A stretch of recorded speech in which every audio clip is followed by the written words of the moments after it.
Hello everyone, আসসালামু আলাইকুম। আজকে আপনাদের জন্য আমি আরেকটি নতুন ভিডিও নিয়ে আসলাম। আপনারা এখানে নিশ্চয়ই কিছু দেখতে পাচ্ছেন। এটা কি বলেন তো? এটা হলো কোলবালিশের তুলা ভরার খোল। এটি আমি বানিয়েছি আমার হাজব্যান্ডের পুরনো প্যান্ট কেটে। এখন আপনারা বলতে পারেন যে এটি একদিকে চিকন একদিকে মোটা হলো কেন?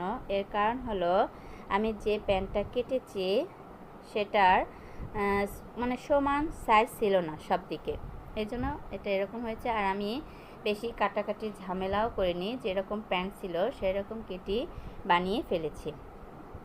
তো আপনাদের আমি এখন কাভার ঢুকিয়ে দেখাবো যেটি কাভার ঢুকানোর পর কেমন দেখাচ্ছে।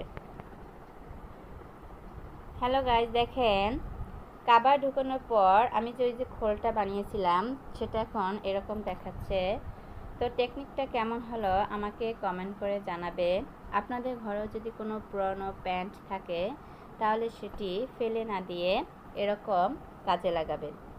তো সবাই ভালো থাকবেন, সুস্থ থাকবেন। এরকম নতুন নতুন আরও টিউটোরিয়াল ভিডিও পেতে অবশ্যই আমার পাশে থাকবেন। আসসালামু আলাইকুম।